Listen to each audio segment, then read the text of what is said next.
하나님 말씀을 보겠습니다. 하나님 말씀은 구약성경 시편 24편 1절에서 10절 말씀입니다.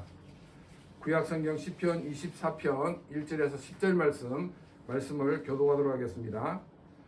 땅과 거기에 충만한 것과 세계와 그 가운데 사는 자들은 다 여호와의 것이로다. 여호와께서 그 터를 바다 위에 세우시며 강들 위에 건설하셨도다. 여호와의 산에 오를 자가 누구며 그의 거룩한 곳에 설 자가 누구인가? 그 손이 깨끗하여 마음이 청결하며 뜻을 합하는 데 두지 아니하며 거짓 맹세하지 아니하는 자로다. 그는 여호와께 복을 받고 구원의 하나님께 의를 얻으리니 이는 여호와를 찾는 족속이요 야곱의 하나님의 얼굴을 구하는 자로다. 문들아 너희 머리를 들지어다. 영원한 문들아 들릴지어다. 영광의 왕이 들어가시리로다. 영광의 왕이 누구시냐? 강하고 능한 여호와시오 전장에 능한 여호와시로다. 문들아 너희 머리를 들지어다. 영원한 문들아 들릴지어다. 영광의 왕이 들어가시리로다. 영광의 왕이 누구시냐? 만군의 여호와께서 곧 영광의 왕이시로다. 아멘. 지난주 월요일 19일에 70년간 이 영국 군주로 재임했던 엘리자베스 2세 여왕의 장례식이 있었습니다. 한국이나 일본은 영국에 대해 특별한 이 피해를 본 것이 없기 때문에 좋은 입장에서 이 여왕의 죽음을 애도하는 보도가 있었습니다. 영국 식민지 정책에 피해를 입거나 또 영연방 가운데 있는 나라들 가운데는 여왕의 죽음에 대해 애도하지 않고 여왕의 죽음을 계기로 영연방에서 탈퇴하려는 나라들도 있습니다. 이 나라들은 입헌 군주제에서 공화국으로 전환을 하려고 하는 것입니다. 이 왕정주의 혹은 이 전제 군주제는 이 왕이 주인인 나라입니다. 그리고 민주주의는 국민이 주인인 나라입니다.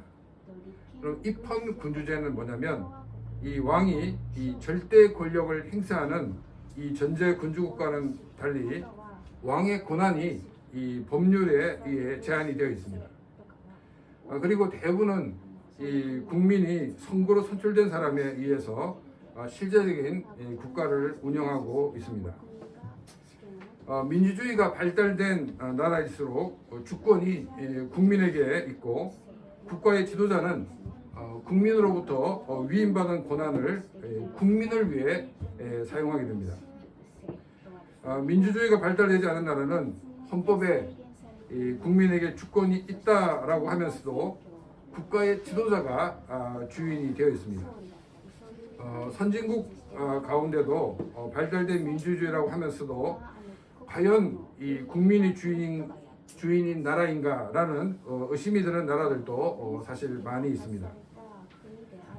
세계는 이 근대 이후 주권이 국민에게 있느냐 아니면 지도자에게 있느냐의 싸움을 계속 하고 있습니다. 국민에게 주권이 있고 국가의 지도자는 국민들이 위임한 그 권한을 가지고 국민을 위해 섬기는 것이 이 바른 민주주의의 모습입니다. 이 세상의 나라는 국민이 주인인 나라가 되게 하는 것이 이상적인 나라입니다. 왜냐하면 이 권력이 이 한 사람이나 소수에 집중되게 되면 이 부정과 부패의 출발점이 될 가능성이 많기 때문입니다. 권력을 가진 한 사람이나 소수의 사람이 이 바른 가치관을 가지고 또 바른 방법으로 정치를 한다면 이상 정치를 실현할 수도 있을 것 같지만은 타락한 인간은 그럴 수 없다는 것입니다. 반드시 문제가 생긴다는 것입니다. 다수가 잘못된 판단과 잘못된 결정을 할 수도 있지만은 대체적으로 이 천재적인 한 사람이나 소수보다는 이 다수가 더 보편적인 이 판단과 결정을 내린다는 것입니다.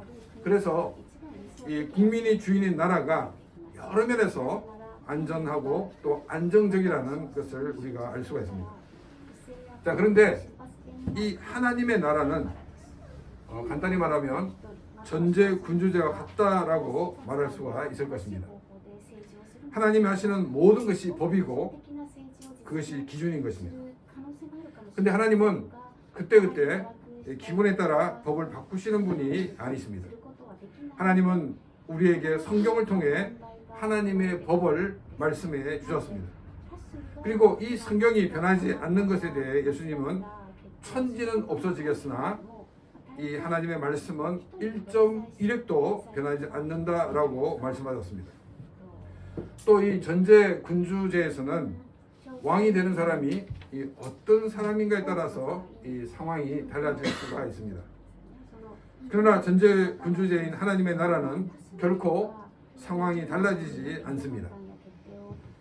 왜냐하면 우리의 삼위일체 하나님이 영원한 왕이시기 때문입니다. 그리고 우리 삼위일체 하나님은 최고의 선이신 하나님이십니다. 이 땅에서의 군주제는 왕을 위한 나라이지만 하나님 나라에서는 전제 군주제이지만 이 하나님 백성을 위한 그런 나라임을 우리가 알 수가 있습니다. 죄로 말미암아 하나님의 백성이 될 수 없는 사람들을 하나님 백성이 되게 하기 위해서 하나님은 하나님의 독생자이신 예수 그리스도를 인간이 되게 하셨습니다. 그리고 인간이 지은 이 죄를 용서하시기 위하여 인간이 받아야 될 형벌을 대신 받기 위하여 십자가에서 죽으셨습니다. 이것이 하나님 나라의 백성을 위하고 계시는 증거라는 것입니다. 또한 하나님은 하나님의 영광을 위해 살라고 우리에게 말씀하고 있습니다. 그러다 보니까 우리 인간들이 엄청나게 하나님을 위하여 희생하는 것처럼 생각을 하는 경우도 있습니다. 하나님의 영광을 위해 사는 것이 우리 인간에게 가장 큰 복이기 때문에 하나님은 너희 자신을 위해 살라고 말씀하지 아니하시고 하나님의 영광을 위해 살라라고 말씀을 하시는 것입니다. 근데 이제 근세 이후 우리 사람들은 인간 외에 다른 존재가 이 최고의 존재라는 것을 인정하기가 굉장히 싫어졌습니다. 그래서 하나님이 이 절대자라고 말하는 것을 이렇게 비웃고 있다는 것입니다. 하나님을 우리의 삶에 필요한 것들 중에 하나로 여기는 사람들이 있습니다. 또 어떤 사람들은 하나님을 전혀 필요 없는 불필요한 그런 존재로 생각하는 사람들도 있습니다. 하나님이 전혀 불필요한 존재라고 생각하는 사람들은 이 극단적으로 신의 존재를 인정하려고 하지 않고 있다는 것입니다. 또 신을 이 삶에 필요한 많은 것들 중에 이 하나로 생각하는 사람들은 필요할 때만 신을 찾고 그렇지 않을 때는 자기 마음대로 살고 있습니다. 성경은 이 신이라는 존재는 마치 공기와 같이 우리에게 없어서는 안 되는 절대적인 존재라는 것을 말하고 있습니다. 우리가 공기를 의존하지 않으면 살 수가 없는 것처럼 신을 의존하지 않으면 하나님이 지으신 인간으로서의 삶을 살 수가 없는 것입니다. 오늘은 우리 시편 24편 말씀을 통해서 왜 우리가 하나님만을 의지하며 살아가야 되는지를 함께 생각해 보고자 합니다. 1절 말씀입니다. 땅과 거기에 충만한 것과 세계와 그 가운데 사는 자들은 다 여호와의 것이로다. 이 시편 기자는 이 땅에 있는 모든 만물과 사람들이 모두 야훼의 것이다 라고 선포를 하고 있습니다. 이 야훼라는 단어가 나올 때는 약속하시고 그 약속을 이루시는 하나님을 강조할 때 이 야훼라는 단어를 쓴다라고 말씀을 드렸습니다. 이 땅에 존재하는 모든 것이 그리고 이 땅에 존재하는 모든 사람들이 약속하시고 그 약속을 이루시는 하나님의 소유라는 것입니다. 하나님께서 이 모든 우주 만물과 우리 모든 인간의 소유자가 되신다라고 주장하는 이유가 무엇일까요? 그 이유를 2절에서 말하고 있습니다. 2절 말씀을 보겠습니다. 여호와께서 그 터를 바다 위에 세우시며 강들 위에 건설하셨도다. 2절은 하나님께서 모든 것을 창조하셨기 때문이다 라고 말하고 있습니다. 이 세상이 창조되기 전에는 이 혼돈과 공허가 존재하였습니다. 하나님이 이 모든 우주 만물을 창조하시고 난 다음 하나님이 만드신 우주 만물이 다시금 혼돈과 또 공허에 빠지지 않도록 질서를 세우셨습니다. 이 질서는 우리가 말하는 자연 법칙입니다. 지구가 태양을 규칙적으로 공존하고 또 자전을 하는 이 모든 것은 우리 인간이 엄청나게 이 수고를 했기 때문에 나타나는 것이 아닙니다. 하나님이 창조하시고 그 가운데 세우신 질서대로 움직이고 있다는 것입니다. 그러면 우리가 우주 만물은 별도라고 인간이라는 존재가 존재하는 것, 이것은 우리 인간의 수고의 결실이 아니라는 것입니다. 하나님이 우리 인간을 창조하셨습니다. 인간이 살아가는 것도 인간의 수고에서 살아가는 것이 아니라는 것입니다. 하나님이 창조하신 그 가운데 인간은 살아가고 있다는 것입니다. 인간은 존재부터 시작하여서 존재를 지속하는 모든 것까지 인간이 노력해서 얻은 것은 아무것도 없다는 것입니다. 아니 내가 열심히 일해가지고 번 돈으로 생활하는데 무슨 말씀입니까? 라고 말할 수도 있을 것입니다. 그런데 여러분 한번 생각해 보십시오. 공기가 존재하고 있고 태양빛이 존재하고 있기 때문에 우리가 일을 할 수 있는 환경이 생기고 또한 일을 할 수가 있었던 것이지, 만약에 공기가 없고 또 태양빛이 없다면 우리는 아무것도 할 수 없는 그런 인간이 되고 말았을 것입니다. 우리는 모든 것이 완전히 세팅이 된 이 세팅장에서 연극을 하는 배우와 같습니다. 배우 한 사람의 연기로 성공할 확률은 엄청 낮은 것입니다. 모든 것이 완벽히 세팅이 되어 있기 때문에 연기가 더 빛나는 것입니다. 이처럼 하나님께서 창조하시고 하나님께서 그 가운데 질서를 세워놓으셨기 때문에 우리가 이 땅에서 살아갈 수가 있다는 것에 감사를 드리시기 바랍니다. 3절 말씀입니다. 여호와의 산에 오를 자가 누구며 그의 거룩한 곳에 설 자가 누구인가? 이 시편 기자는 하나님이 모든 만물의 주인이신 이유를 창조하시고 또한 질서를 세우셨다는 것을 말하고 있습니다. 그러고 난 다음에 이 예배로 그 주제를 전환하고 있습니다. 야훼 산에 오를 자, 그의 거룩한 곳에 설 자, 이 모두가 하나님을 예배하는 자를 말하고 있습니다. 하나님이 이 모든 우주 만물의 주인이시고 모든 인간의 주인이시기 때문에 하나님을 예배하는 자가 되어야 한다는 것입니다. 흑암과 혼돈이 있는 곳에 하나님이 창조하시고 질서를 두셨기 때문에 다시금 흑암과 혼돈에 빠지지 않게 하셨습니다. 이것처럼 하나님에게 창조받은 우리 인간들은 하나님께 예배를 드림으로써 혼돈에 빠지지 않는 것이 하나님의 질서라는 것을 우리에게 말하고 있습니다. 또 우리는 3절을 읽으면서 야훼 산에 오를 자, 그의 거룩한 곳에 설 자, 이 말은 누가 하나님을 예배하는 자인가를 물은 다음에 종교적 행위가 나올 것이라고 기대가 하게 됩니다. 그러나 4절은 그런 기대와는 다르게 직접적인 삶에 대해서 언급을 하고 있는 것을 보게 됩니다. 4절입니다. 곧 손이 깨끗하여 마음이 청결하며 뜻을 허탄한 데 두지 아니하며 거짓 맹세를 하지 아니하는 자로다 라고 말하고 있습니다. 손이 깨끗하며 마음이 청결한 사람이 하나님을 예배하는 자라는 것입니다. 하나님을 예배하는 자는 종교적인 행위를 한다고 하나님을 예배하는 자가 아니라는 것입니다. 자신의 삶에서 손이 깨끗하고 마음이 청결한 자로 사는 사람이 하나님을 예배하는 자라는 것을 우리에게 말하고 있습니다. 손이 깨끗하다는 것은 우리 행위가 깨끗하다 하는 것을 말하고 있습니다. 마음이 청결하다는 것은 나쁜 마음을 먹지 않는다는 것을 말하고 있습니다.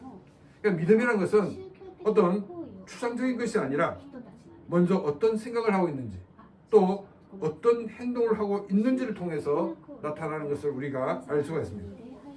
그래서 야고보는 이 야고보서를 통해서 행함이 없는 믿음은 죽은 믿음이다 라고 비판을 했던 것입니다. 하나님을 예배하는 자는 교회에 나와서 열심히 종교 행위를 하는 사람이 아니라는 것입니다. 일상의 삶에서 행동으로나 또 다른 사람들은 알 수 없지만 마음으로 깨끗한 삶을 사는 사람이 하나님을 예배하는 사람입니다.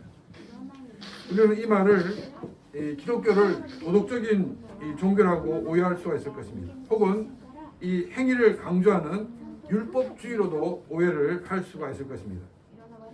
착한 삶을 살기 위해 기독교 신앙을 가지라는 것이 아닙니다. 구원받기 위해 착한 행동을 하고 착한 마음을 가져야 된다는 것도 아닙니다. 하나님을 참으로 예배하는 자는 그의 삶이 바뀌기 때문입니다. 하나님을 참으로 예배하는 자가 되면 우리의 마음이 바뀌게 됩니다. 그래서 우리의 삶이 바뀌게 됩니다. 왜냐하면 하나님이 우리 가운데 거하시며 우리를 변화시켜 나가고 계시기 때문입니다. 예배하는 자의 삶의 첫 번째와 두 번째를 깨끗한 삶과 또 깨끗한 마음이라고 말하고 있습니다. 이 예배하는 자의 삶의 세 번째는 뜻을 허탄한 데 두지 아니하는 삶이라고 얘기하고 있습니다. 일본어 성경에서는 이 허탄한 데 영혼을 빼앗기지 않는 것이다 라고 말하고 있습니다.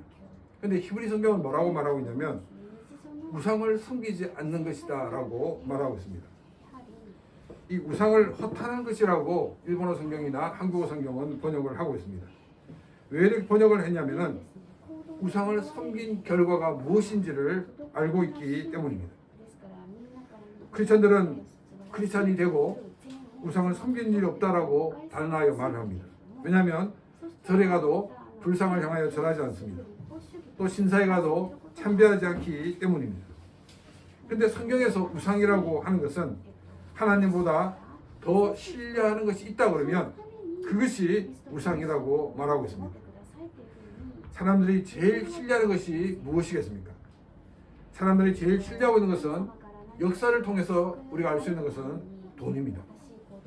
어떤 시대에는 이 육체적인 힘을 신뢰했지만은 육체적인 힘을 신뢰했던 이유가 뭐냐면 육체적인 큰 힘을 가진 사람이 경제적으로 이익을 많이 가져왔기 때문입니다. 또 어떤 시대에는 이 권력을 신뢰하였다라고 말할 수 있을 것입니다. 그런데 권력을 신뢰한 것도 더 많은 돈을 얻기 위해서였습니다. 출세, 성공, 이 모든 척도는 얼마나 많은 돈을 벌고 있느냐입니다. 심지어 교회에 와서도 부자를 대우해주고 또 가난한 사람을 무시합니다. 이런 행위가 21세기에 일어난 것이 아니라 1세기 교회에서 이런 일이 일어났다라고 야고보서에 기록되어 있습니다. 우리가 좋은 대학에 가려고 좋은 직장을 얻으려는 것도 결국 우리가 풍요로운 삶을 위해서라는 것입니다. 이것을 얻는 가장 안전하고 가장 바른 길이 바로 좋은 대학에 가고 좋은 직장을 얻는 것이라고 알고 있기 때문입니다. 우리 크리스천들은 이러한 우상에 매여 살아서는 안 된다는 것입니다. 교회 나와 예배를 드리기 때문에 나는 우상을 신뢰하지 않는다라고 생각해서도 안 된다는 것입니다. 나도 모르게 우상에 잠식되어 있지 않나 자신을 돌아보시기를 바랍니다. 우상을 버리는 것이 우리의 인생의 참된 기쁨을 맛볼 수 있는 유일한 길인 것입니다. 또 하나님을 예배하는 자는 네 번째로 거짓 맹세를 하지 않는 자라고 말하고 있습니다. 우리가 살아가는 가운데 이 약속을 하고 그 약속을 지키지 못할 때가 많이 있습니다. 우리가 약속을 지키지 못할 때 왜 약속을 지키지 못하는가를 우리는 돌아봐야 합니다. 약속을 지키지 못하는 경우를 찾아보면 먼저 열심히 노력했지만은 예상하지 못한 상황이 전개되어 지키지 못하는 경우가 있습니다. 두 번째는 게으르기 때문에 그 약속을 지키지 못하는 경우가 있습니다. 세 번째는 위기를 해결하기 위해서 임시방편으로 약속을 했지 그것을 지킬 의지가 없는 경우가 또한 많이 있습니다. 그래서 보니까 문제가 해결되고 나면 그 약속을 지키지 않습니다. 네 번째는 처음부터 약속을 지킬 생각 없이 그렇게 약속하는 그런 케이스가 있습니다. 두 번째, 세 번째, 네 번째는 약속을 중요하게 여기지 않는 경우다라고 우리는 말할 수 있을 것입니다. 성경이 거짓 맹세하지 아니하는 자라는 것은 바로 이 두 번째, 세 번째, 네 번째 삶을 살지 않는 사람을 말하고 있습니다. 우리가 섬기는 이 하나님은 약속하시고 그 약속을 반드시 이루시는 하나님이십니다. 이런 하나님을 믿는 자들로서 우리가 약속할 때도 신중해야 하고, 약속했다고 그러면 우리는 그 약속을 지키기 위해 기도하면서 최선의 삶을 다하는 삶이 되어야 하는 것입니다. 우리를 위해 일하시는 하나님의 놀라운 그런 능력이 나타나는 삶을 경험하는 삶이 되시기를 바랍니다. 5절입니다. 그는 여호와께 복을 받고 구원의 하나님께 의를 얻으리니. 하나님을 믿지 않는 사람들도 많은 이 복을 누리며 살고 있습니다. 많은 것을 누리고 살고 있지만은 하나님을 믿지 않는 사람들은 알지 못하는 결핍을 느끼고 있습니다. 그래서 그 결핍을 채우기 위해 더 많이 모으려고 하고 있습니다. 또 어떤 사람은 그 결핍을 자신이 가지고 있는 것을 과시하는 것으로 채우려고 하는 사람들도 있습니다. 그러나 참으로 하나님을 예배하는 자의 삶은 하나님으로부터 복을 받기 때문에 감사와 기쁨과 만족이 늘 넘쳐 흐르게 됩니다. 이것이 하나님이 주시는 축복과 세상이 주는 복의 차이점입니다. 물론 외형상으로는 같은 복으로 보일 수가 있을 것입니다. 그러나 이 내면은 전혀 다른 복인 것을 우리는 알 수가 있습니다. 이렇게 만족과 감사와 기쁨이 있는 것은 하나님의 구원의 하나님께서 의를 얻게 하셨기 때문이다라고 말하고 있습니다. 이것은 인생의 가장 큰 복인 구원을 얻게 될 것을 말하고 있습니다. 구원받지 않는 자가 누리는 이 세상의 복은 참된 행복과 기쁨을 주지 못합니다. 그러나 구원받은 사람은 가장 핵심적인 복을 받았기 때문에 나머지는 부수적으로 저절로 다 따라오는 것입니다. 하나님의 사람으로 구원받고 또한 이 땅에서 많은 복을 누리며 살아가는 그런 귀한 삶이 되시기를 바랍니다. 6절입니다. 이는 여호와를 찾는 족속이요 야곱의 하나님의 얼굴을 구하는 자로다. 하나님께서 예배하는 자의 삶을 사는 사람에게 이처럼 복을 주시고 구원을 주신 이유가 뭐냐면 야훼를 찾는 족속이기 때문에, 그리고 야곱의 하나님의 얼굴을 구하는 사람이기 때문이라고 말하고 있습니다. 야훼를 찾는 족속, 야곱의 하나님의 얼굴을 구하는 자, 이 모두가 하나님을 찾는 자라는 것을 말하고 있습니다. 하나님을 찾는 자가 하나님을 예배하는 자가 될 수가 있습니다. 하나님을 찾는 자는 하나님을 예배하는 가운데 하나님을 만나게 됩니다. 또한 예배 가운데 하나님을 만난 사람들은 그의 삶에서 자신이 만난 하나님을 행동과 또 마음을 통해 드러나게 됩니다. 그 사람의 행실과 그 사람의 마음 씀씀이를 통해 드러나게 된다는 것입니다. 하나님을 만난 사람은 그의 삶에 우상을 두지 않습니다. 오직 하나님만을 의지하게 됩니다. 그리고 약속한 것을 지키기 위해 하나님 앞에 나와 하나님의 도우심을 구하여 하나님 주시는 힘과 능력으로 그 모든 것을 이루게 됩니다. 구원받고 많은 복을 누리는 출발점이 야훼 하나님을 찾고 구하였기 때문입니다. 우리는 이 땅 살아갈 때 성경대로 살면 손해가 될 것이라고 보여지는 경우가 많이 있습니다. 그러나 성경대로 사는 것이 가장 빠른 길이고 가장 안정된 길이고 가장 안전한 길이라는 것입니다. 이 7절과 9절은 이 같은 말씀이 반복되어 기록되어 있습니다. 문들아 너희 머리를 들지어다. 영원한 문들아 들릴지어다. 영광의 왕이 들어가시리로다. 이 7절과 9절에서 머리를 들라라고 말하고 있습니다. 근데 어떤 머리를 드냐면 이 문제가 바로 이 머리가 문의 머리입니다. 그래서 일본어 성경은 이 문을 성문으로 이렇게 번역을 하고 있습니다. 이 7절 앞에 나오는 이 문은 이 성문처럼 큰 문을 얘기하고 있고, 이 뒤에 나오는 문은 일반적인 이 문입니다. 그래서 이 문에 대해서 어떤 학자들은 이 문지기를 얘기한다라고 말을 하는 사람도 있습니다. 그런데 일반적으로 이 문은 이 예루살렘 성문을 얘기하고 있고, 또 두 번째 나오는 문은 영원한 문이라고 되어 있기 때문에 성막에 들어가는 문으로 보고 있습니다.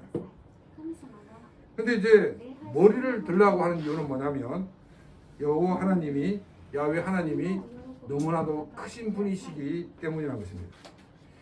보통 사람들이 많은 사람들이 다닐 수 있는 그 성문도 비좁을 정도로 하나님은 엄청나게 크고 위대하신 분인 것을 말하고 있습니다. 또 하나님은 정말로 이 성막으로 들어가는 그 입구가 좁을 정도로 하나님은 크고 위대하신 하나님이신 것을 우리에게 말하고 있습니다. 우리는 출애굽기를 통해서 하나님이 시내 산에 임하실 때 시내 산맥이 흔들리는 것을 살펴보았습니다. 시내 산도 하나님의 임재를 감당할 수가 없었기 때문입니다. 이런 영광의 하나님이 아주 작은 성막으로 임하신다는 것입니다. 특히 7절과 9절은 다윗 시대의 성막을 예루살렘으로 이동시키는 사건을 연상케 합니다. 하나님의 영광이 하나님을 예배하는 예배자의 처소에 임하시는 것입니다. 나라의 최고 지도자가 한 곳을 방문하면 그곳은 유명한 곳이 됩니다.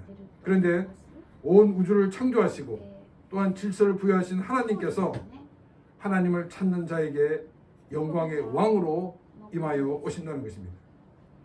이것은 하나님을 찾는 자에게 최고의 영광이 임하는 것을 말하고 있습니다. 이 땅에 있는 영광을 구하기보다는 하나님의 영광을 구하시기 바랍니다. 하나님의 영광이 우리에게 임하면 우리는 이 땅에 있는 영광과 비교할 수 없는 엄청난 그 하나님이 주시는 영광 가운데 살 수 있게 되는 것입니다. 하나님의 영광을 구하고 하나님의 영광 가운데 거하시는 그런 귀한 삶이 되시기를 바랍니다. 8절과 10절입니다. 먼저 8절을 읽겠습니다. 영광의 왕이 누구시냐? 강하고 능한 여호와시요 전쟁에 능한 여호와시로다. 10절입니다. 영광의 왕이 누구시냐? 만군의 여호와께서 곧 영광의 왕이시로다. 이 8절과 10절은 영광의 왕이 어떤 영광을 가지고 있는지를 소개하고 있습니다. 이 8절에서는 강하고 능한 야훼시요 전쟁에 능한 야훼라고 말하고 있습니다. 강하고 능하다, 전쟁에 능하다 동일한 뜻으로 하나님은 전쟁에 아주 강한 하나님이신 것을 말씀하고 있습니다. 이 10절에서는 전쟁에 아주 강한 하나님이시란 말을 만군의 여호와, 만군의 야훼라고 짧게 표현을 하고 있습니다. 만군의 야훼는 곧 영광의 왕이시란 것입니다. 이 국가의 지도자를 보게 되면 이 아우라를 느끼는 그런 지도자가 있는가 하면 정말로 초라하게 보이는 그런 지도자도 있습니다. 우리 하나님은 아우라가 있는 그런 하나님이시란 것입니다. 아우라가 있는 것은 이 외모에서 나오는 것이 아닙니다. 그 속에 가지고 있는 능력, 그 실력이 있을 때 나타나는 것입니다. 하나님을 영광의 하나님으로 하는 것은 가만히 있어도 하나님의 능력이 드러나는 것을 말하고 있습니다. 예배하는 자에게 임하시는 하나님은 이처럼 전능하신 하나님이십니다. 예배하는 자에게 임하시는 하나님은 또한 전지하신 하나님이십니다. 이 하나님을 왕으로 모시고 사는 자는 하나님 주시는 은혜와 복 가운데서 살게 되는 것입니다. 그러나 하나님을 왕으로 모시고 살지 않는 사람은 늘 실패와 좌절 가운데 살게 됩니다. 또한 물질의 풍요로움을 가지고 있어도 늘 부족함을 느끼며 살게 되는 것입니다. 국민에게 주권이 있느냐 아니면 지도자의 주권이 있느냐는 싸움이 우리의 싸움에서 있는 것처럼 내가 주인인가 아니면 하나님이 주인이냐는 싸움이 나 자신에게 있다는 것입니다. 이 땅에서는 국민이 주인의 나라가 행복한 나라가 될 가능성이 많다고 말씀을 드렸습니다. 그러나 개개인의 삶에서 한 사람 한 사람이 자신이 주인이 될 때 세상은 아수라장이 되고 만나는 것입니다. 죄로 타락한 인간은 죄를 향하여 계획을 세우고 또한 죄를 실천하기 위해 움직이기 때문입니다. 우리 개개인의 삶에서는 하나님이 왕으로 다스리는 삶이 되어야 우리 인생에 참된 기쁨이 있고 만족이 있는 것입니다. 이 세상에 살고 있는 사람들은 모두가 행복한 삶을 살기를 원하고 있습니다. 참된 행복을 지속적으로 누리고 살기를 원한다면 우리는 하나님을 찾는 자가 되어야 됩니다. 왜냐하면 하나님은 흑암과 혼돈에서 세상을 창조하셨고 질서를 세우셨기 때문입니다. 하나님을 찾는 자에게 하나님은 찾아오시는 하나님이십니다. 천지를 만드신 하나님께서 우리 가운데 임하십니다.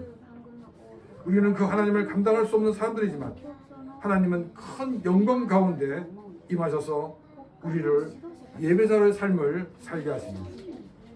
예배자에게 하나님은 먼저 구원을 주시고 또한 큰 복을 주시는 것입니다. 하나님의 은혜로 구원받고 큰 복을 누리는 예배자는 자신의 삶에서 깨끗한 삶과 깨끗한 마음을 가지고 살게 됩니다. 오직 하나님만을 의지하며 살게 됩니다. 그리고 하나님 주신 능력으로 약속한 모든 것을 이루는 삶을 살게 되는 것입니다. 이 세상의 복은 헛된 것으로 가득 차 있습니다. 하나님 주신 참된 복을 누리기 위해서는 하나님을 왕으로 모시고 하나님의 통치를 받는 삶이 되어야 합니다. 우리 한 사람 한 사람 모두가 영광의 왕이신 하나님을 모시고 살아가는 삶이 되시기를 바랍니다. 그래서 하나님이 약속하신 은혜와 복을 누리며 하나님의 영광을 드러내며 사는 그런 귀한 삶이 되시기를 주님의 이름으로 축원합니다.